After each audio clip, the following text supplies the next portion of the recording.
Just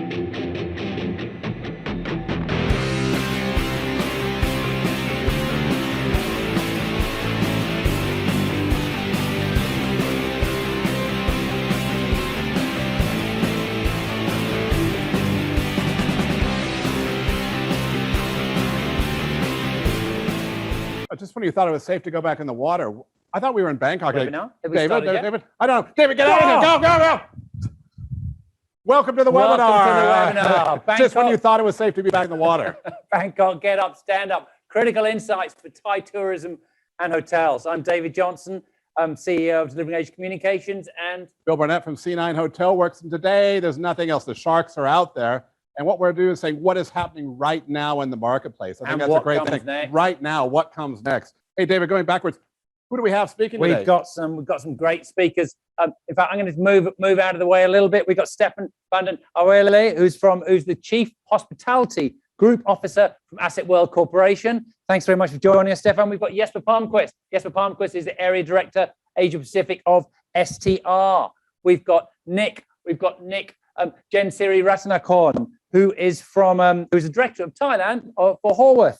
We have Paul Jakraban Ayutia, who is the executive vice president, JLL Hotels and Hospitality Group. And we go on, Bill. We've got just such amazing list today. Right? There are more. Who else? We have Trevor McKenzie, and Trevor McKenzie is the MD, Coca Mango Tree Restaurants worldwide. We have Peter Weibel, who is the regional director, sales and marketing of Tour East. And last but very much not least is Charles Blocker, CEO, IC Partners Limited.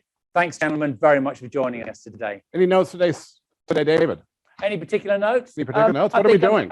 Okay, there's going to be a lot of presentations. There's going to be dialogue. There's going to be interviews, and it's all going to be recorded. So that recording is going to be sent to everyone who is online, who subscribe to the webinar immediately afterwards. And questions and answers, again, we've got a lot of speakers on. We're carrying a lot of data today. So you send us in some questions. We can get back to you after the session, but we're not going to have time for Q&A today because we got great speakers as well. All guys today. I don't know. We couldn't find any women. I don't know what happened, David. No, I'm not so sure either. What the hell happened? In Bangkok, what's happening? Okay, exactly. Who do we have first? Stefan. Okay. Stefan. Okay. Thanks, Stefan. Okay. Hi, Stefan. How are you? Okay, great. Stefan, you're in Europe right now, right? How's the weather? Hello. Okay, Stefan. I know you've been traveling, but what's the exact situation for Bangkok hotels? You know, you guys are hotel owners, hotel developers. What's the situation for Bangkok hotels right now? Well, I think it has been like it has been for the last 2 years. It has affected us quite a lot since the last 2 years. Definitely with the recent wave and the lockdown. We obviously have been dealing very prudently with the situation, and which is very, very unpredictable. So there's a lot of last-minute decisions. So it's really the ultimate crisis management. It's not easy, but I think, like everyone, we have to go through with it. Yeah, I think how are you managing staff right now? You have work from home processes. You've got the situation with food and beverage outlets closed. Restaurants and bars are issues as well. How do you manage hotels under that situation? Well, first of all, like many of the owners, and definitely us as the larger owner, we have been very careful in dealing with it. We were the first hotel owner when it started in March last year, 2020, that we applied our work from home approach for our company. And I think the most important thing is to look beyond what is happening now, have a time for reflection, and basically look at how we're going to get better out of this crisis and what are we going to learn from it. We want to get out of this crisis about this happening, about to become as a destination, but also as an owner, as to be stronger.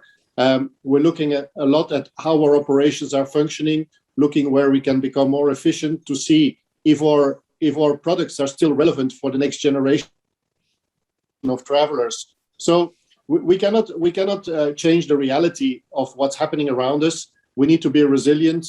We need to be perseverant. We're taking care a lot about our staff. I mean, we do see our staff as assets, not as liabilities, and we try to manage within the possibilities of where we are. But we're looking much more beyond what's going to happen. we see now from other destinations where tourism or traveling is picking up very strongly. When it's going to happen, it's going to be in 1 month, 2 months, 6 months. We don't know, but we need to be resilient.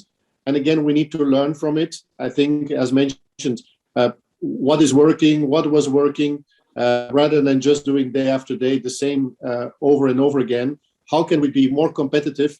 How can we be more better as a destination, as owners, looking at Singapore, Hong Kong, Dubai, New York, London, and say, what can we learn from it? What has worked well for Thailand, and what could we do better? And again, become a more attractive destination. And I think that's where we're focusing very much on that. And for that, we need our teams, we need our staff. That's why we're very committed to keep them in our company. Okay, you've got a number of branded hotels. How is the working process different between owners and operators during the pandemic? Have the operators been very lenient in terms of, we've got contracts and everything else, but are they offering you any kinds of assistance during this thing? How are you guys working different with operators during the pandemic than you were pre-pandemic? Of course, there are differences between operators, and having quite a few operators, we can see quite differences between the operators which are proactive. But I must say, based on this crisis, I think it has become even more important to have long-term partnerships and having open dialogues with operators to see how we can work better together. I would say our relation with operators have become stronger and more respectful from definitely since the crisis happened. We know we're in it for the long term. What we also believe, and what we can see already in the last, since the COVID started, there's definitely going to be an acceleration of a trend we have seen already about the brands and the booking patterns that people are applying. Everything is going to be much more online. So being affiliated with some of the larger brands definitely will have we see as a huge advantage. Also because of the COVID and the perception about safety and hygiene, I think the brands have definitely an advantage to maybe independent hotels. So we believe having this long-term partnership, to come back on what you asked, is definitely showing that we're on the right track with our strategy. Okay. Asset World's also developing a number of new hotel projects. How are you viewing your pipeline? Are you trying to reevaluate perhaps, or you're delaying some projects? What's the way forward in terms of pipeline projects for your group? Well, we're still having 2 hotels will open later this year. We had a few delay. We have the Courtyard in Phuket City, and we have the Melia in Chiang Mai, which we're opening this year. There was a little bit delay, first of all, because of construction, the restrictions of access to the sites. And as we all know, that some of the construction sites were closed by the government. But at the same time, there's also demand. When is the demand going to pick up? When are the borders going to open? So we try to adjust between supply and demand and what is possible. On the long term, we're still very positive about hospitality in Thailand. Thailand definitely is a leader in hospitality. Again, the Phuket Sandbox is a good example. Phuket is the first destination in Southeast Asia that has opened up. Yes, there has been some challenges, but it has been the first destination that opened with it. So long-term, Thailand is definitely will remain number 1 as a destination for tourism. But again, we have to rethink a little bit about what's working and what can we do better as a destination. How can we become more efficient? How we can become more attractive? And also, what can we do to be more relevant to the future customer? As we know, a lot will change in the industry. The COVID, I don't think, has dramatically changed what is happening already, but it maybe has accelerated a lot of the trends which we saw already. Experience, when people go on holiday, having the right experiences is very important. And definitely the booking channels, how people will be booking in the future, definitely is going to become very important. So for our long-term projects, being Aquatic, being Asiatic, being all the announcements we have made recently, there's no major change except some of the changes that we're facing because of licenses and approvals and normal construction. But we remain very optimistic about the future of Thailand as a destination.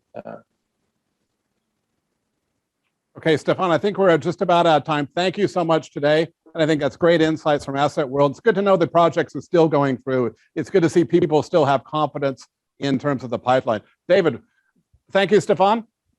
Thank you. Phil. Stefan, thanks very much. Next up, we have Jesper. Big Yes, data. Jesper Palmquist. Big daddy. Data. Big daddy. Big Daddy, Big Data. Actually, no, Jesper's favorite company, Gojek. Aside from STR, he's a big fan of right? Gojek. Hey, Jesper, Okay, I look forward to the insights. tell us about Gojek and tell us about Big Daddy, Big Data. Yeah, Gojek. I mean, Jesper, over to you. Yeah, what an amazing company. No, absolutely won't talk about that, but I'll talk about a lot of other stuff. Thank you so much for having us, and for everyone for joining from around the world. Even in Norway, I saw. How about that? Listen, I'll frame this very quickly on the Southeast Asian temperature recently. And when you look at this slide, and hopefully you can see it now, someone let me know if you can, we haven't seen much change, right? We haven't seen much change in Southeast Asian markets apart from Indonesia. And what they're doing different in Indonesia generally is that we're seeing people that are ready to vaccinate in hubs. Like, so Jakarta is almost entirely vaccinated 1 dose and 50% double dose. So that's an interesting strategy to get them back. So we're not seeing much activity otherwise. And what I won't talk in these few minutes is about too much on 2019 comparisons and rates, because as you see in this example over on Thailand, when rates drop, they're down. We're not seeing that. We're still talking about restrictions. We're still talking about hopeful coming out and sandbox, and you guys managing cost in your hotels and staff like Stefan was talking about, and then source market. So we're not there yet to really talk about those things, but I have a little bit of a forecast at the end. But we do look, of course, at the new supply that will add pressure. And around various Thai markets, of course, it is a lot of pressure, right? We know that a lot of projects have been abandoned, mostly deferred and delayed, right? You look at Phuket with so much around it. Before the pandemic, that Bangkok pipeline of 15% growth in rooms, we weren't too concerned. We thought that would absorb it, but we're more worried about Phuket and potentially some way depending on the airlift. But now it's a totally different story. So all that is kind of changing, and we know that there's just so many delays as well, which crunches it up for now next year for 2022 as well, for sure. The sandbox is on everyone's minds. We're talking about it just before 1st of July. We're 2-3%, no occupancy. Jumps up to 20% pretty quickly. You see the green line.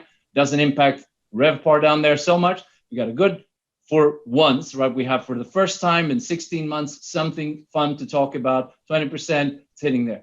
So what is open? Where is it hitting? Well, if you change that to look at total room inventory, so this is the occupancy rate dropping to 10% when you now include hotels that are closed. So that says us something. Not everyone's open. So that occupancy is 20% for those that are open.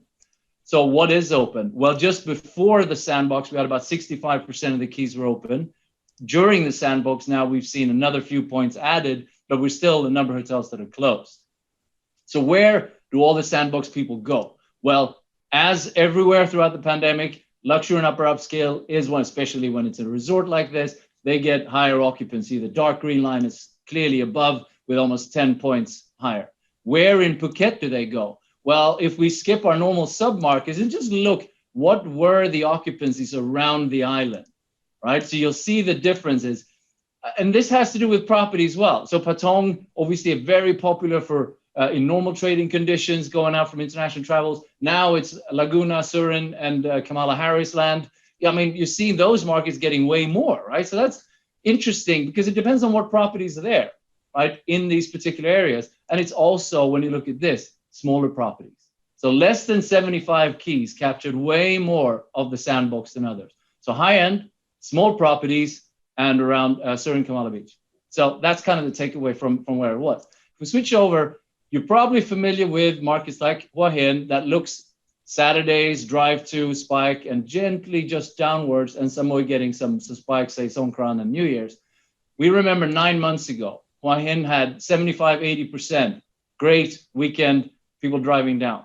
That has clearly changed. And we have this bifurcated markets in Thailand where you have Hua Hin there, but then you have Samui, Chiang Mai, Krabi, not getting any of that. Pattaya, just a little bit like Hua Hin. But please notice to the left what has happened to the axis now. We're talking spikes over 20%. Why has this happened? Well, clearly because of dark red zone. Hua Hin now, there's a big change in that, and that limits that straight away.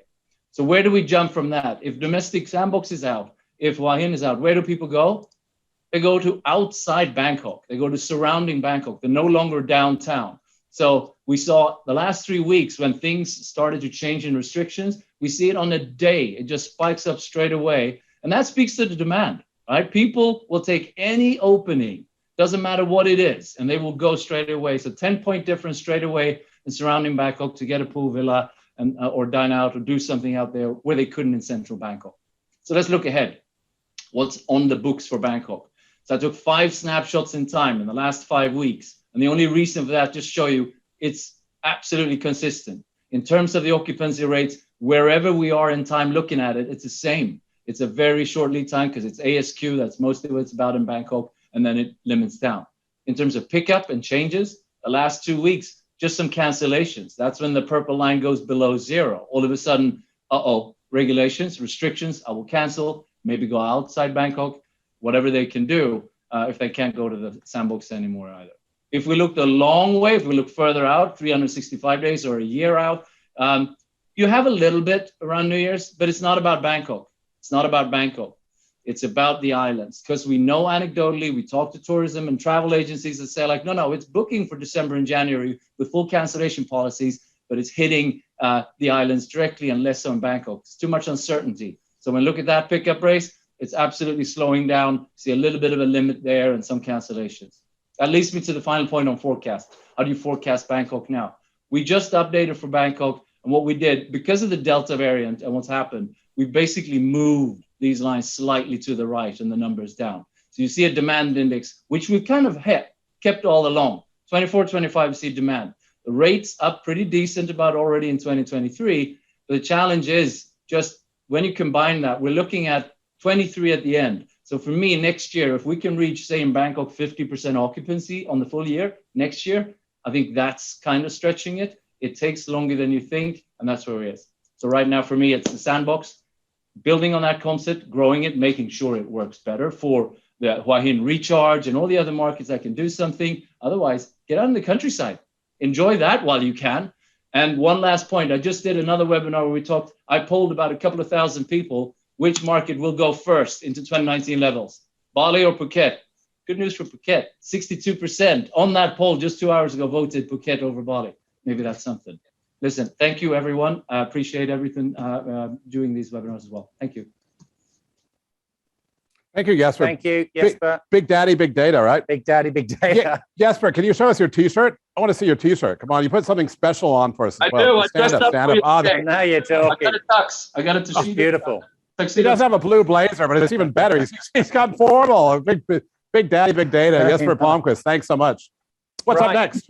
Next up, we have Nick. We have Nick from Horwath. What's Nick talking about? Well, exactly.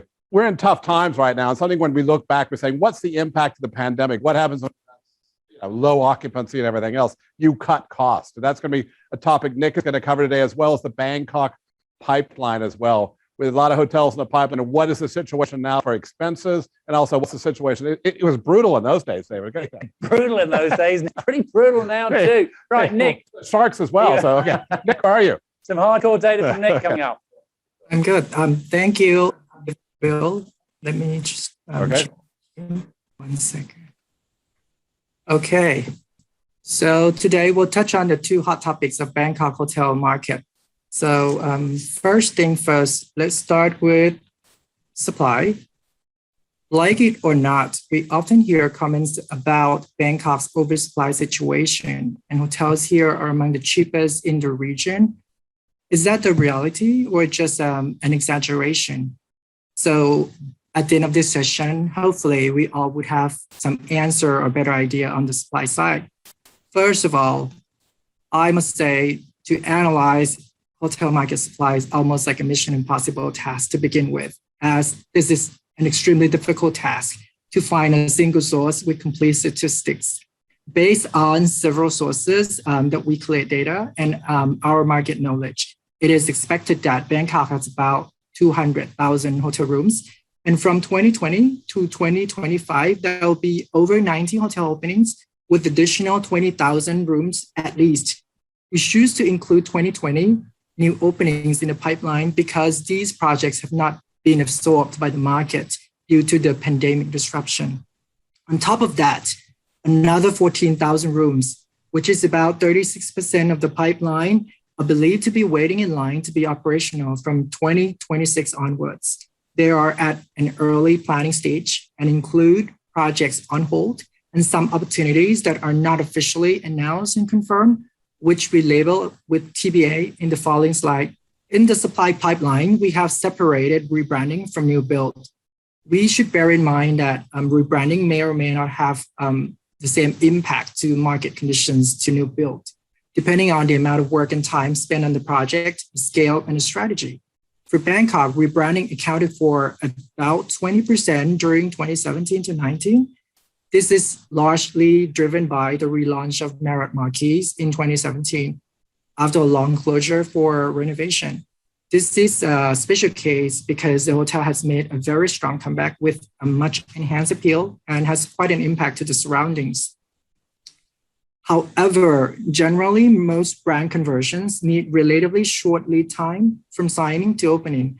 This means we could possibly expect more rebranding opportunities from 2023 onwards, especially now that more and more hotels will need extra hand and help with sales and distribution efforts to cope with increasing competition during the country reopening. So regarding a supply impact to the overall hotel market, new build hotels during 2020 to 2025 will grow room supply by about 9%, which is not a lot in normal days. However, several related businesses that support the hotel industry, such as airlines, travel intermediaries, tour operators, recreations, will likely need time to recover and rebuild coming out of COVID. This additional supply could present a challenge to a market recovery to a pre-COVID occupancy level at about 80%. And as shown in Jesper's presentation, by 2025, demand could only grow back to the 2019 level. Without enough time to absorb new supply in the next 5 years, market occupancy could possibly be diluted. Then on top of that, another layer of new supply beyond 2025 will add more pressure, growing total rooms by 7% more. Not to mention that there could be some unknown projects in the making, and then they are shown as the last gray stripe of the top horizontal bar, presenting some additional pressure and uncertainty. In terms of locations, city center submarkets are the main hotspots through 2025, with Mid-Sukhumvit and the Sathorn Siloam CBD and the Siam Plunge City Core in the top three. Several projects in these areas resulted from redevelopment and repositioning efforts planned several years ago. In comparison, over the past few years up to 2019, both Inner and Mid-Sukhumvit were very popular for new hotel projects, followed by peripheral locations like North Bangkok Airport and the new Ratchada CBD, with available land parcels being developed to ride on a strong market momentum. When we look further into hotel classification, new supply largely comprise upscale hotels and above. However, with the combined existing and new supply, as shown in the rightmost bar, the upscale segment and above still represent a relatively small proportion of around 30% only. To put things into perspective, a market share of high-end products is about 50% in Singapore, which is a high-yielding, aspirational market to many urban hotel destinations in the region. So in short, my response to the previous question about an oversupply situation in Bangkok would be both yes and no. Bangkok's overall average daily rate has been rather stagnant over time. It is fair to say that supply has some impact in some way, in some form, but definitely it is not the only factor. We must not forget that Bangkok has been interrupted many times by many incidents. Besides, the city's hotel market is one, if not the largest, in Southeast Asia, and it is very fragmented. Instead of concluding with a generalization for the whole Bangkok, you should try to understand each individual submarket and or segment to determine whether supply and demand are still staying in balance. Next, let's move on quickly to the second part, which is about 2020 performance in the first year of disruption. The statistics are obtained through our annual survey under collaboration with several hotel groups and associations. We hope that these numbers could serve as another reasonable benchmark for business review and planning, especially in a tough time like this. For Bangkok, 2020 doesn't look good at all when occupancy fell sharply to below 30%. The city was largely dependent on quarantine demand, but didn't quite have the same leisure appeal to the domestic market compared to beach towns like Pattaya and Hua Hin. Further destinations in the south like Phuket were not doing too well either, bringing down the whole Thailand to a 30% occupancy mark for the first time in history. Of the select markets, Bangkok, Phuket, and the overall Thailand reported operating losses.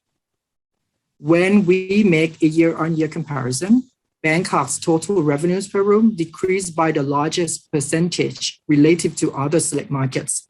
Cost cutting isn't sufficient to protect margin, as several Bangkok hotels have large MICE facilities and extensive F&B components. Capturing local consumption was challenging under government restrictions. And what was even harder was managing costs when the rules were fast changing. On the other hand, some resorts decided to extend a closure after the April lockdown in order to conserve high season cash flow to earn in the first quarter. And this sort of helped the performance of a market like Phuket to some extent. Next, I'd like to show another type of comparison, which is cutting into top-tier hotels across key cities of Southeast Asia.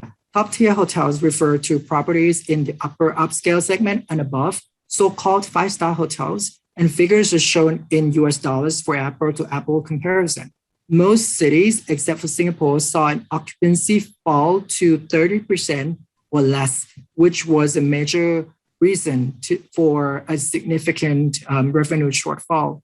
Bangkok, Kuala Lumpur, and Jakarta witnessed a severe margin erosion and ended up losing money. On the other hand, Singapore, as a regional travel and commercial hub, benefited from quarantine and long stay demand, allowing it to mitigate shortfall in both revenue and profit. More importantly, Singapore hotels acted so quickly in adjusting cost structures, despite being known as a relatively expensive place to run a business. Additionally, for Vietnam, Hanoi and Ho Chi Minh hotels were successful in protecting profitability. They generally operate in a low-cost environment, allowing them to sustain the highest GOP margin of all select markets, both before and in the pandemic. So last but not least, it comes down to the hotel management and owners' vision and strategy. Some have an upper hand and are able to keep staff and maintain relationship with suppliers, service providers. Others are bound to deliver financial results, and they have to make tough calls to protect the bottom line. So think carefully of what works for you and your organization and choose the right financial benchmark for your planning. And this is pretty much the end of the presentation. Thank you. Okay, thank you, Nick. One quick question. I'm a hotel manager and I'm trying to make a budget for my owner and my chain next year. What's the outlook for next year for the budget? Wow. What's the outlook for next year? I think it's, first half would still be very uncertain. So it could still be pretty much like this year because, we know that there's a lot of uncertainty in demand recovery. Second half could be some more optimistic, but, it's anyone's best guess at this stage, right? We're just going to have to, keep updating the budget and forecast. Okay. Yeah.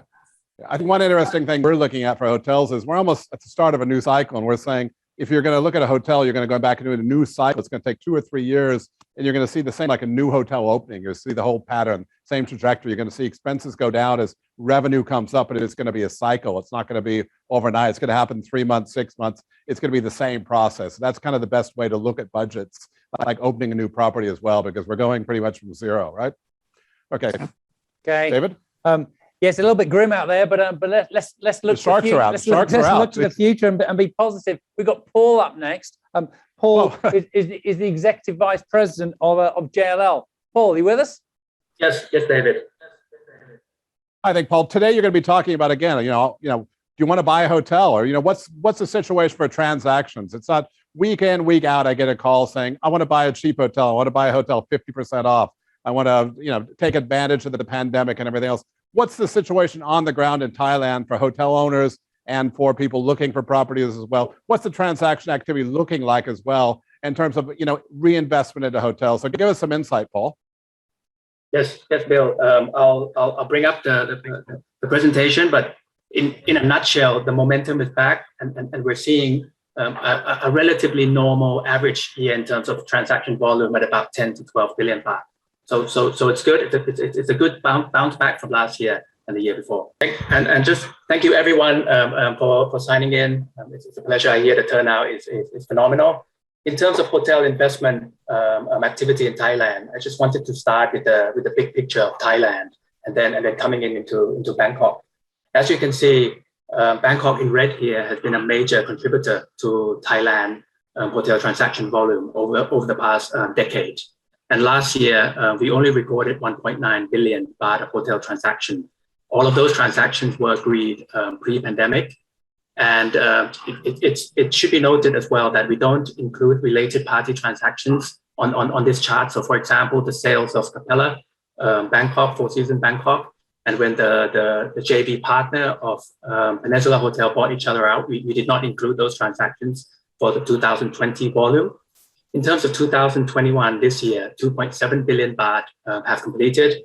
And on top of that, 3 billion have had their contract exchanged. And we are aware of three other transactions that are under MOU currently. And if all those transactions complete, we should be seeing a volume of around 10 to 12 billion baht and a total of 12 transactions. So a relatively normal year compared to the activity level pre-pandemic.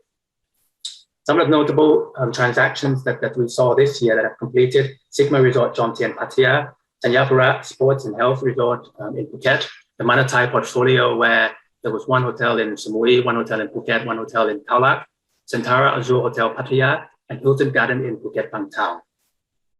And in terms of recategorizing the data so that we can see in terms of the value impacts and how they pan out for each respective market. On the left-hand side, we've divided the data into the number of transactions. So out of the 12 transactions, 6 have completed, 3 have exchanged, and 3 are under MOU. And in terms of value by volume, 38% is showing very little price change, about 0 to 5%. And all of this is in Bangkok, as you will see in the next slide. 24% is showing a discount of around minus 15 to minus 20%. And 38% or 9 deals are seeing 30% or more discounts. On the right-hand side, when you look at the number of assets within these transactions, because some of these transactions are portfolio deals, there are 17 assets. And in terms of their volume, 22% is in Bangkok, 20% Phuket, 43% in Koh Samui. And when you combine the top 3 hotel investment destinations in Thailand, that accounts for about 84%. And the remaining 5 transactions only account for 16%. The other thing that's worth noting is that only one transaction is in excess of 1 billion baht. The rest are below 1 billion. And one of the reasons why this is because some of the assets that we've seen are partial sales. So it's not 100% acquisitions. So the deal sizes are small. But by and large, the deal sizes are small compared to what we were seeing pre-pandemic. In terms of dividing the data into their respective markets to see the value impact, interestingly, on the left-hand side for Bangkok, 100% of the volume has seen very little to price change, 0 to 5%. And on the far right, the destinations outside of the 3 major destinations in Thailand, Bangkok, Phuket, and Samui, are all seeing 30% or more discount. Phuket and Samui are showing mixed pictures, 41% for Phuket, 90% for Samui in terms of little price change. For Samui, 57% in the minus 15 to minus 20% range, and then 59% for Phuket and 24% for Samui that had a deep discount at 30% or more. This is the pre-pandemic trends that we tracked from 2010 to 2020. And you can see that on the left-hand side, the type of buyers that were very active and their activity were more than 50% were developers, high net worth individuals, and corporates. Whereas on the right-hand side, in terms of the buyers' nationalities, 60% for Bangkok were domestic buyers, and around 40% were international buyers, led by Singapore, Hong Kong, and Japan in that order. And not to our surprise, the majority of the hotel sellers were domestic at about 90%. So in terms of the inquiries we've been getting for Bangkok this year, we've seen more activity and inquiries from high net worth individuals, corporates, and private equity funds, and much less inquiries from developers and operators. The core nationality groups haven't really changed. You have domestic investors from Thailand, and in terms of foreign investors, Singapore, Japan, Hong Kong, Malaysia, China, they're all interested to have something in Bangkok. What has changed in terms of pre and during pandemic is the increased activity from the US and the Middle Eastern investors. The other factor that we would like to highlight is the strong fundamentals that Bangkok has, and the many demand drivers that are being constructed and are being expanded. And these are all big projects that are happening in Bangkok at the moment. For example, Dusit Central Park, Hemisphere Bangkok, Terminal 21, One Bangkok, Central Embassy, Bangkok Mall. So it really underpins the strong fundamentals of Bangkok. The other one that we've been tracking, and it's a good indicator of hotel owners and investors' confidence, is that the number of rebrands, new builds, and the new developments that have been announced have been ample in Thailand. For example, projects like the Standard, Old Customs House, Intercontinental Bangkok, Aman Bangkok, all of these projects have been announced, and they're all pushing ahead to be ready once COVID is over. So what are the key takeaways for Bangkok and Thailand? Bangkok, we've seen little to no price change, and we feel this is largely due to a high level of hotel capital chasing deals and very little supply of opportunities, even in a market that has a big supply of over 150,000 keys. Nick was just giving us a summary of about 200,000 keys. And despite the little change in value for Bangkok, strategic buyer still see this as a good opportunity because the pandemic has unlocked new opportunities that would have not otherwise been in the market. Phuket and Samui, we're seeing more discounts than Bangkok. But if you look at Bangkok, Phuket, and Samui as three major destinations, you're seeing less discounts in those locations, far less from destinations that are outside of Bangkok, Phuket, and Samui. There's still a small portion of foreign hotel owners in Bangkok, only around 7%. So if you're a Bangkok hotel owner who are considering disposing your Bangkok hotel, one of the key strategies would be to try and tap into as much foreign demand for foreign investors as possible, because historically what we've seen is that they don't have as many hotels in Bangkok and Thailand, and they tend to be hungrier, accepting a lower return, and don't mind paying relatively higher value for the asset. Strong fundamentals, as evidenced by multiple rebrands and new builds, and the various demand generators that are under construction. The price gap, that there still is a price gap between buyers and sellers, but this price gap continues to narrow with increasingly more strategic buyers stepping up. The majority of the deals that you saw are still small, with only 6% in terms of volume that is bigger than 1 billion baht. In terms of the various discussions that we're hearing at the moment, next year, we're quite confident that we'll start to see more larger hotel transactions, the 2 billion baht deal, 3 billion baht deal completing next year. Thank you. That would be it for my session. Thank you, Bill and David. Okay, Paul, we've got a couple questions for you. I want to know more. I got to know more. I mean, We've seen a lot of resort transactions or these kind of markets. Why aren't we seeing more hotels for sale in Bangkok? And do you think that's going to change? Yeah, the main factor we feel is the profiles of owners in Bangkok. These tend to be big families, big corporations with not only businesses in hotels, but businesses in other areas. And business in other areas are helping the shortfall of the hotel. So, for them, it's a generational asset. It's been in the family for a long time. Unless they have to sell, they will just continue to hold. And secondly, they like the fundamentals of Bangkok. I mean, in terms of the various discussions that we've had, Bangkok has always come out, very, very high compared to other destinations in Thailand in terms of interest from investors and the confidence that it has in the market. I mean, it was the most visited city in the world for 4 consecutive years prior to the pandemic. So I feel these would be the reasons why you don't see as many hotels coming out to the market in Bangkok. Maybe one more question. I see so many questions.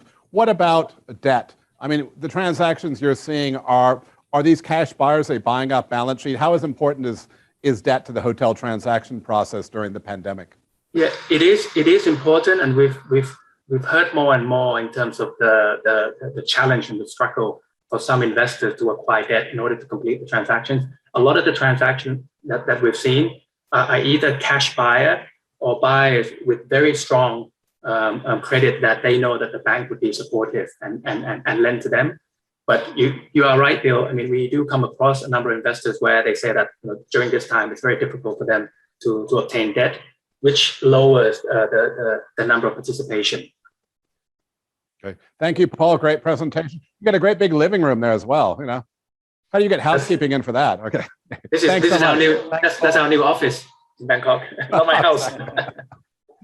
Thank you. Work from home. Okay. Excellent. Paul, that's just fascinating. And there's been a lot of questions that have come in about that. And we're going to pass them on to you, and we'll get back to people individually because we don't have time to do the questions live at the end of the session. Thank you, David. Right. Thank What's you, next, David? Okay. Thank you. Next, we're going to move to restaurants. Restaurants. What do you know about restaurants? Well, not a lot. You know about restaurants. You go to a 7-Eleven. You see that Gojek driver. Thanks, yes, for the Gojek. Back to delivery. We're actually going to move the conversation on a little bit from delivery. Okay. I'm going to leave you with that. Okay. Thank you. Okay. We're going to move the conversation on a little bit from delivery. We might touch on it, but I'm delighted to welcome Trevor McKenzie to the discussion today. And Trevor is the managing director and partner of Mango Tree Worldwide. Trevor, welcome. Thank you, David. So let's just start off. What's the state of play in Bangkok at the moment for restaurants? Here it's pretty ugly out there. It is, just like everyone else. When you get that close sign, there's no cash flow coming in. So us, like quite a few hotels in Thailand, we relied a lot on tourism and corporate business to fill our restaurants. That's why we did the type of volumes that we did. But without those people here, it's put us in a position where we've had to close several restaurants, 7 exactly. But it's also put us in a position to innovate, where we decided that, hey, we need to be ready for the future. And if this kind of thing is going to be around, then we need to innovate how we move on. It's very, very difficult to plan the future, isn't it? Because as we've heard from a lot of the panelists today, I mean, the crisis is going to be going well into next year, from what we're hearing about it. And there's different iterations of that crisis. We've got resort destinations, we've got Bangkok, but we're going to focus on Bangkok today. You talked about innovation. What sort of things have you been doing? So what we've been doing is we've been going out to where the customers are. Traditionally, like I said, we were in the downtown cores. That's where the majority of our restaurants are. With lockdowns and stay at home, we started to see that, our customers were ordering on our delivery platforms, but they would be 30 kilometers away. And so what that did was put us in a position where we opened what we call Coca pop-ups, which are suburban restaurants that we could put in areas right next to housing developments so people don't have to travel far. Very simple concept. Basically, we call it the kitchen for the local residents is what our little motto is that we're there for the people. I think I've even received lots of feedback on our Coca restaurants as well, that people have been going there for years, but it's downtown. Nobody wants to drive in on the weekends, that type of thing. And then we also just started making remote kitchens and these cloud kitchen, let me just ghost kitchen. Before we talk. Yeah, thanks, Trevor.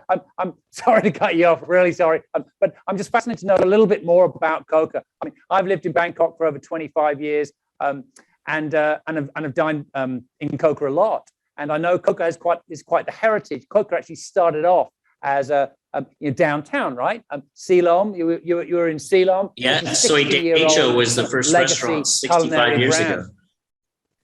Yes. Right. So it's almost as though you're going back to your roots, actually providing kitchens for the community, if you like. Yeah, that's exactly what we're doing. We said we need to go where the people are. I mean, before when we were downtown in Bangkok, we've always been a family-oriented type restaurant group that, focuses on that. So I think where we're moving in that direction with these suburban outlets, I think is the right thing so people can reach us more often. Yeah, that's fascinating. Thank you. Again, sorry to cut you off. I mean, we've heard a lot about ghost kitchens, for example. Is this something that your group's looking at? Yeah, we've actually we've already had a few in operation already. We're about to open our third by the end of the month. And again, this was as a result of seeing the delivery and having to deliver 30 kilometers away to our customers. So we started opening up very simple 50 square meter, 40 square meter. One is going to be a container where we've put kitchens in. We utilize our main outlet downtown as a central kitchen, so we can send stuff to these outlets, and it decreases our delivery time, and we're getting a lot more business as a result. And so I think it's a good add-on to have to the portfolio. How long does it take to set up these ghost kitchens? 10 days to 20 days maximum. That's what's even awesome or great about it. Yes. No, that's great. And you're finding so you got the container, which is fascinating. So that's different. But you're looking at renting space and then converting that space, just empty space, warehouse space. Yeah, very simple space. It doesn't have to be seen. The focus is delivery and the online channels. So it's not where we need people to come and pick it up or anything like that. So we're keeping it simple and following what the people want. Let me ask you quickly about delivery, and then I'm going to ask you another question. We've got about 3 minutes. Just quickly on delivery, everyone immediately went into the delivery market. That's how a lot of restaurants survive. But do you have any comments to make about that? Because I know your Grabs and your Gojeks maybe not so much. Sorry, yes, but your Grabs and your Pandas. I mean, there's been a lot of your Line Man. I mean, there's been a lot of services for that. Have you found that quickly? Yeah. I mean, it's the devil you have to deal with in all the markets that we're in. This is one thing. I wish Thailand would fight a bit harder to get the rates reduced, because that's important. Because working on these platforms, you're kind of damned if you do and damned if you don't. So we're damned if we don't, because we don't get those customers, and when we do, we don't really make that much profit. So it's kind of like a double-edged sword, and hopefully over time it gets better. But that's why we focus on our own channel. We've been really pushing our Line official, Facebook, getting deliveries direct, which is making a big difference. Okay, that's great. Hey, so let's just wrap it up by asking you, what's next? I mean, are you able to take any of the examples of what you've done in Bangkok and take to other urban centers? I know you're in a lot of other urban centers around the region, from Beijing to Ho Chi Minh City to KL. Are you taking any of those examples? And Manila, for example. I mean, are you developing as a result? Expanding? Actually, Japan is probably a bit ahead of us. We keep having a race to open these suburban centers. Japan's already opened 3. They're doing just as much volume as our downtown outlets, which in 2019. So we're saying this is a great model. We're rolling out our ghost kitchen models for all our franchisees to add to their portfolios, and so we'll see a few of those come up. And what we're doing is we're looking at capitalizing on weak rental market. And so a lot of restaurants have closed around the world, and not only Bangkok, but we're able to take over these restaurants for considerably less and renovate them and turn them into profit centers very quickly. So we're on target. Excellent. I mean, it's also good because we have loyal customers. We've been around for 65 years. People both know Coca and Mango Tree. So when the customers do come back, they come back very quickly. That's why you saw us open 7 restaurants last year, and we're on target to open 17 this year with all the new models we've added to everyone. So it's every crisis there's opportunity. No, it sounds absolutely fantastic. It's a renter's market, and if you're able to leverage brand and leverage customer loyalty, that's excellent. Phil, do you want to come in a sec? Sorry, thanks so much. Oh, Trevor, great. Actually, you and Charlie both got the memo on the blue blazers. David and I'm sorry, we didn't get that. I've got a question for Trevor. I mean, it's just a shitstorm out there for restaurants right now. I mean, sorry to say, Jesus, devastation. If you go back and look at a 20-year-old Trevor, maybe before the Blazer, right? Go backwards and say, 20-year-old restaurateur Trevor, what are you going to say to somebody who's in this business about a future? What's going forward in Bangkok? I want to be a restaurateur. Is there any hope? What do you think you're going to have to do in the future to be a restaurateur in Bangkok and survive, much less prosper? Well, I think what we're going to have to do is we're going to have to work on the experience. I mean, Bangkok for a long time just worked on and still does, that we have these hordes of tourists and corporate, and now we're going to become up from Canada and the North American restaurant market. It is so competitive. So I really see a lot of competition coming up. I also see a lot of innovation because the younger generation is coming into the market and they're accepting things in a different ways. But people need to go out and eat. This is one thing I keep hearing day after day after day. I can't wait to go eat at a restaurant. I can't wait to go eat at a restaurant. So we definitely know that restaurants are not going away. Great news. Great presentation, Trevor. Thanks so much. Thank you, Trevor. Thanks, guys. Thank you. What's next, David? Thank you. Okay, we have Charles Blocker. Charles. No. We've got Peter Weivel. No. You've got your. Excuse me. I've got my schedule. If you would have your blazer on, this wouldn't have happened. Peter Weivel. We're on the tour bus. It was amazing. One of the best things about the Sandbox was I was standing by the side of the road on a tour bus. It was like a surreal moment. I actually saw tourists on a tour bus the other day. I hadn't seen one for 17 months. It was such a, I'm not sure if it was a good site or not, but it was an amazing site. What about the tour groups? Thailand continues, 39 million in terms of 2019. Yeah. What's next? Let's bring the buses back. I mean, come on. Bring the buses back. Peter, are you there? Yes, Peter Weibel. I am here. Can you hear me this time? Okay. Loud and clear, thank you. Loud and clear. Hear you. Excellent. Anyway, thank you very much for having me. And I'm sorry, my blue blazer is not fitting. Lockdown hair, lockdown fitness. So I work on it, and I will see you in Phuket soon. Okay, excellent. So I believe that it would be a good idea to just quickly, let me see that I can. Can you see my screen? We can. You're on. Thank you. Take us there, Peter. Okay, wonderful. So perhaps not a bad idea to start by giving a quick overview of who we are. Next year's tourist is celebrating our 50th anniversary. The network is present in 18 countries across 7 time zones, and we have been a member of the JTB group since December 2014. We are the global DMC's network inbound brand in Asia Pacific. So, and our source markets spread all over the world. You name it, we have it. As for Thailand, we are represented in every destination, and we are handled leisure, group, MICE business on a B2B basis. Tourist has been a division of JTB Thailand since January 2021. So the consolidation has taken place late last year. It already took place in other countries in 2019. And this gives you an idea of the business volume that both brands had in the good old days of 2019. And then traveling became more difficult and airports got very quiet. We started first by helping tourists who were stranded here in Thailand to get back home. And then April was the beginning of the work from home scheme. We have also since then been split in teams with alternate working days from home and the office.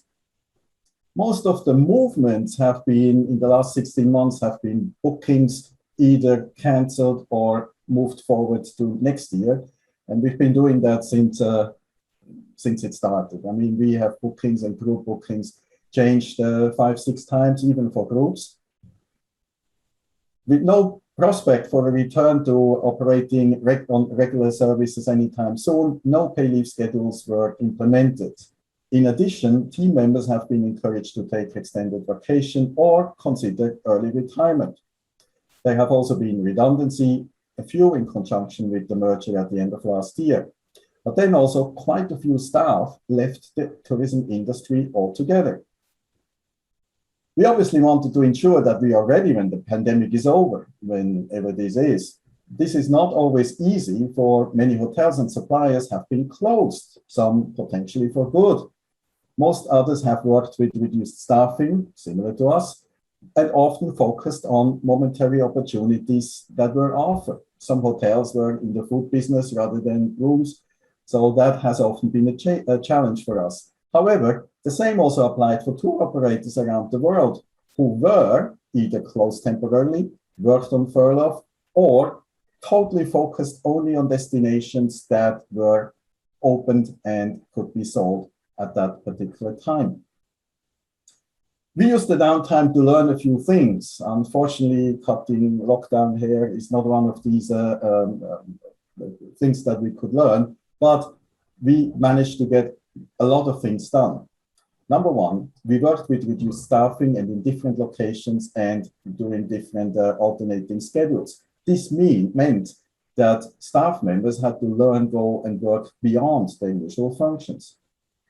All our countries have looked deep into our services and experience to ensure that they are up to date, relevant, fitting to the new normal.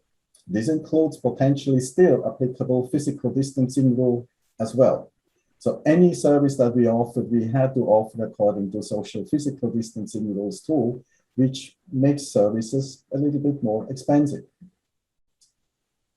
As part of the group-wide digital transformation drive, we have completed a progressive web app, so we can now deliver information paperless, showcase optional services, and give you useful tips and be in touch with clients in real time. We have also upgraded our online agent system, which makes it easier for our partners to see what products we have. And then also recognizing the importance of sustainability, the Thailand team has joined 8 other tourist countries this year to work on attaining Travel Life Partnership. And these efforts have, of course, also had an impact on the product revamp that I mentioned earlier. Now, the business opportunities. The company had actually quite a good number of domestic bookings throughout 2020 and 21 until the second wave, which made it more difficult, and the third wave close to impossible to make bookings. Most international MICE arrangements quoted were either cancelled or put on hold indefinitely. Sadly, quite a few event partners have gone out of business, and many of our contacts have either been laid off or left the industry. We were lucky to be able to arrange a few domestic in-person outings in 2020. No such luck in 21. The JTB Tourist Group have started offering virtual experiences in mid-2020. We have since held many virtual meetings, cooking classes, fan trips, hotel inspections, and presentations. The Thailand team has just completed co-organizing a multi-day online symposium with attendees in 10 countries. With business opportunities at the minimum, every tourist team has been looking into ways to generate income beyond the tourism business. As a good example, the virtual run We Miss Japan was organized by JTB Thailand earlier this year. This was a fantastic learning experience for the young creators, resulting in a valuable sponsorship agreements, way over 1,000 participants, and a handsome contribution towards animal welfare. The team is now working on another healthy and charitable activity run. To make some income, the company has also exported fruits, herb, health products, and even distributed air purifier and ozonating machines. And on top of that, a close cooperation with the local winemaker was created to promote their wines, organize visits to their vineyards, and sell memberships. Perhaps due to their B2C business model, JTB Thailand has had quite a few and good number of bookings on the ASQ project. Tourists received some requests which resulted in a few bookings. Detailed information on the Phuket Sandbox scheme and the Samui Plus program were created and updated early on. We shared these with our worldwide tour operating partners and affiliates via increased newsletter frequency, by personal mails, and discussions and introductions. Our team in Phuket and Samui got CHAR certification well before the destination's opening. We have ensured that all information is available in our system. Initial government guidelines, dedicated websites, and infographics have been leading many end consumers to believe that they can only book their sandbox location via these websites. Tour operators and we, the DMC, have rather been sidelined. Feedback on Thailand's opening, however, is generally positive. We have seen that more tour operators focus on Thailand and actively promote the country now, and the same goes for Asia. Most booking requests have been made for Q1 22 onwards, especially the UK market has shown great faith in Thailand and shall remain one of our top source markets. In general, we see that the light at the end of the tunnel. We see that people no longer have to sit on suitcases and dream of traveling, but they actually can start looking into making travel arrangements and fly. It will take some time. It may start slow, but it will start. Peter Weibel. Yes. Thank you. And Peter, immediately go and get a blazer, okay? Please get a blazer, whatever you do, okay? I decided not to wear my black shirt today, so. Exactly. No, it's nice to see you in blue, Peter. Suits you. Thank you so much for that. It's really insightful. We're going to move on to the banker. The banker. I mean, Charles this is Glocker. I'm sorry, I'm Charles. I was just there's a bit of anticipation building up to your slot here, but here we are. Charlie's got there. Next we got Samuel L. Jackson back there. You know, Charlie's a great fan of Quentin Tarantino, Pulp Fiction. What's your favorite line from Pulp Fiction, David? Oh, something the hamburger line. Okay. You know the one? That's the Royale with cheese. But Charlie, you're there in the blazer. You're going to talk to us about the money. You know, what money? If you're a hotel owner, what the hell are you going to do? Again, we got another shitstorm of hotel owners as well. Yeah, that's it. I've cursed twice today, so that's it. Tell us about incentives with the Thai government right now for hotel owners. Over to you, Charlie. Yeah, great. In your blazer. Thank you, Bill. I followed Trevor's lead there. Can everyone see my screen and see me, I guess, at the same time? Yep. Am I up? Okay. So financing tools for Thai hotel owners. This picks up on some of the key themes I think that Stefan started with from Asset World at the beginning, and is that we are in a crisis mode. And at the end of the day, I think it's those long-term partnerships that are really going to count. So these are what I'm trying to bring about is some clarity and what you need to know to use some of these tools that are available to you. So I guess we're officially in month 19 here in Thailand, and the Board of Trade, the private sector and the public sector really have been working together over the last 15 months, but particularly in the last 4 or 5 months as this protraction continues in COVID, and there's not certainty when 2019 business volume levels will come back. So the Board of Trade, which is the Thai Chamber of Commerce and the Bank of Thailand, they've gotten together and they're focused on SMEs, including the restaurants that Trevor was talking to, but about hotels. And these programs that we're going to just talk a little bit about really are, some of them are really focused on SMEs, which you can see the definitions there. Basically, $500 million revenues or less than 200 employees, because this is the backbone of the Thai economy. So I saw a number of questions coming through about, well, where are all these NPLs and what's the status? It must be just becoming a big mushroom. And the reality is it's not as bad as everyone thinks. Why? Because there's a willing and good cooperation, kicking the can down the road, if you will, to avoid NPL status. So debt restructuring is going to go on whether you're a big hotel or a small hotel, medium-sized hotel. The next two are really the asset warehousing facility and what's called a rehab or a soft loan facility. These are new programs that were introduced at the beginning of the summer. We'll go with those into some detail, but that's really where we're going to spend our time. And then just a little snapshot on another real estate capital markets product, which is a tool. It's not for everybody, but it's a REIT buyback or with a repurchase agreement. And there's been one of those issued last month quite successfully. And we'll take a quick look at that. So kind of the rules of engagement, for these two Bank of Thailand sponsored programs is, yes, you got to do a fresh new application. And there's a lot of support documentation that may seem redundant, particularly the forward-looking statements. But in doing that whole application, it does set you up for being reviewed by other credit programs, including what we'll talk more about this in a moment, the TCG, that's the Thai Credit Guarantee Corporation, which is kind of similar to if you're familiar with like the SBA loans in the United States, where there's guarantees so that banks maybe feel more comfortable. Negotiate. Recourse is still there. So in the warehousing facility, one of the things that you'll have to fight for and negotiate for is, what is my selling price if I'm going to transfer my assets over? And then ultimately, what is the formulation for repurchasing it?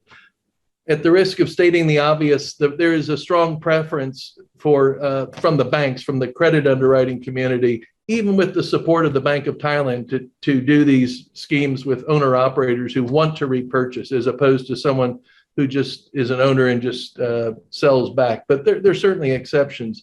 The other thing that was interesting to me is you cannot go out and shop. If you're at BBL, if you're at KK, if you're at K-Bank, you have to stay there. You got to work it out. So that picks up on Stefan's. You got to work on the long-term relationship to tap into these financings. You cannot just switch. You have to stay. These are some of the lenders. Actually, these are the majority of the lenders that are active with, SCB, Bangkok Bank, and K-Bank, probably with the more dominant hospitality exposures. Of course, all of these banks have SME exposure. So we talked about the Bank of Thailand. It's a beautiful building. I don't know if you all have ever been there. There's lots of money down there. There's some gold bars, I'm told. But we have to remember, in this context of the bank, it is the central bank. So it's the monetary policy bank, but it's also the regulator. It's the one who comes in and looks at NPLs and is trying, or NPAs, non-performing assets as well. So they're sort of wearing two hats here, and it's very fragile because you have all these capital requirements that are coming up against banks, or on banks, and they're dealing with this. So let's take a look at the asset warehousing facility. Basically, what we're talking about here is that the bank acquires the hotel asset and repays any loan in full. And then concurrently, the bank enters into an operating lease with essentially just an imputed cost of funds on that lease of exactly 1%. The bank is then match funding that. It actually registers that with the Bank of Thailand, and they're only paying, that does say 0.1% for avoidance of doubt. So I have a little illustration over here on the side that just gives kind of the hypothetical underwriting. Something that might have been worth 500 million baht roughly 24 months ago has dripped down to 350 million. This isn't, according to Paul, this probably is not a Bangkok asset, but an upcountry asset. Original mortgage of 300, and they have an outstanding loan. They would probably try to structure a repurchase agreement of the sales price at least 225 million, but probably reserve some additional monies so that there can be some working capital to move forward. So what are the key things that you need to know behind all of this? The Bank of Thailand actually, in addition to what seems like a low, it's because you are warehousing your asset at the bank, you've transferred the title over, is that the Bank of Thailand is absorbing or causing to be absorbed all of those transfer fees that every time you move an asset, we all know how expensive that is. So this is a good thing, the taxes, the stamp duties, et cetera. So it's virtually, literally no cost. I mentioned it was an operating lease for 5 years, but it's really a 3+1+1, so you don't get entangled in all of those registered lease at the land department. And then ultimately, the purchase price back would be the 1% effective cost of funds on that lease, and if there are any net operating losses. So an owner operator who then becomes just an operator is strongly encouraged, to get things going, and hopefully that's within 12 months, but it may stretch into late 2022, as mentioned by some of the other speakers. So this is the program. Now, what are the results? Well, there have been some challenges. Okay, I guess there are two or three that come up in talking to some of the promoters of this program, is that there are really a reluctance from some owners that have the higher grade assets. Either they're emotionally tied to it, maybe they don't have that diversity of revenues that Paul had talked about with regard to supporting the asset, but they still would rather just dig their heels in and use that first tool, which is restructuring. So what the banks, those banks, that panel of banks that I mentioned, they're mostly looking at some lower grade or maybe medium to lower grade assets and locations. The other logistical part of this, with Bangkok being a dark red zone, is that many of these hotels that would be candidates for this are up country. So, they have to rely on the local branch. You got to get the documentation down. Some of it can be scanned. Some of it has to be original. The banks require in-person interviews, but it's just, this is just slowing the process down. It can be managed, and I think they're improving it. The last thing which I think is just sort of that uncertainty. If you transfer your asset over, say for your loan balance, plus maybe a little bit more to do some refurbishments as the property's closed, is that enough? Will I need more capital? And that just creates uncertainty because maybe there are not any other financial resources. So as of last week, there have been 65 SMEs that have drawn down under the asset warehousing facility. Most of those are actually hotels, or a large percentage of those are hotels, more than half.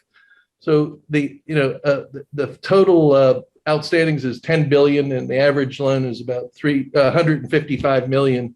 The total program is 100 billion, which is quite generous, but really only 10% of that's been used over these last 65 days. There's a lot in the pipeline. It's just when they'll come out, because this is going to drag on a while.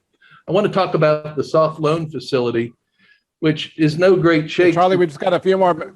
Yeah. Charlie. We're running out of time, so if you can give us kind of some wrap-up points, please. Yeah. Any rate, this one is where you're able to borrow money at essentially somewhere between 2 and 5%. Your 5-year facility, you should not pay more than 5% over 5 years, and the first 2 years can't exceed 2%, and the Bank of Thailand will subsidize the first 6 months. So I've given an example here. The take up here has been quite strong. Relatively 37% utilization on a 250 billion facility, over 30,000 SMEs. Many of these are hotel and restaurant related. So the average loan is about $100,000 to 3.1 million. So on the REIT buyback, I think this is worth looking at. This will be on the various websites and delivered, but I think you all are familiar with Royal Orchid Sheraton on the river. They did a placement, had a valuation of about $4.5 billion. They raised capital of about $3.15 billion. One asset actually managed the place. It was really a placement, even though it's listed. Similar kinds of concepts, but what I want to draw, the most relevant thing here is if you look there on the lower left, the annual yield on that lease is 6%, and the target IRR, whether you have an option to buy back at year 3 and year 4, and then a mandatory obligation at the end of year 5, because there is an exit. They're not doing any that doesn't have that option. But look at the cost of funds. So it's a 5-year treasury. Say if you stayed in for the full 5 years, cost of funds of about 7.5% versus the asset warehousing facility, if you're an SME, at roughly 1% plus. So the other request that the Board of Trade has with the Bank of Thailand and others is like the warehousing facility. If you note here, they want to have the similar waiver or absorption of taxes, transfer fees to bring more credibility. Here these are for larger assets, marquee assets, brochure type assets, and then you need to have that credible sponsor to demonstrate that they can buy it back in years 3 through 5. Yeah, that's it. Thank you, Charlie Blocker. Thank you so much. I mean, you're working up a sweat there in that blazer. I don't know. Maybe go take a shower, okay? Yeah. Okay. Thanks so much, Charlie. Great presentation. And I guess the question is, where do we go from here? Bangkok is at an intersection. It's total confusion out there right now. If you're in the hotel business, we've heard it. How do you budget? What's going to happen next? When do restaurants open? What am I going to do tomorrow? There's a lot of confusion. What we know is what we don't know.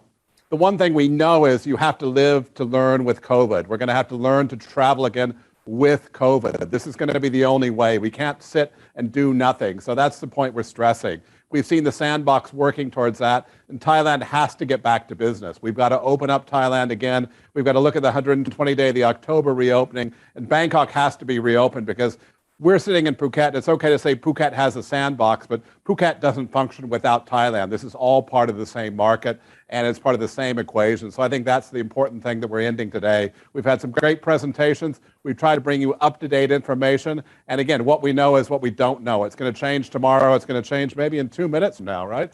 David, what do we have next? what we do have next, actually, we're gonna end on oh my God, where are we? Don't burst out into song, Bill. No, we're going to be what was in my coffee at lunch? I don't know. Positive. To use one of your expressions, a game changer. It's the Russian market, the second biggest inbound market. Excuse me, the second biggest inbound market. So Sputnik's been approved. That's fantastic news. Russians are coming, and it's going to be the subject of our upcoming webinar on September 9. So everyone will get the links, and please subscribe and check it out. I'm going to bring a coat as well, right? Maybe I'll get like a blue blazer under my coat as well. That's going to be it. Thank you so much. C9 Hotel Works delivering Asia communications. We'll keep bringing you this insights as much as we can, as long as we're still here, David. Exactly. Thanks so much for joining us, everyone, today. See you next time.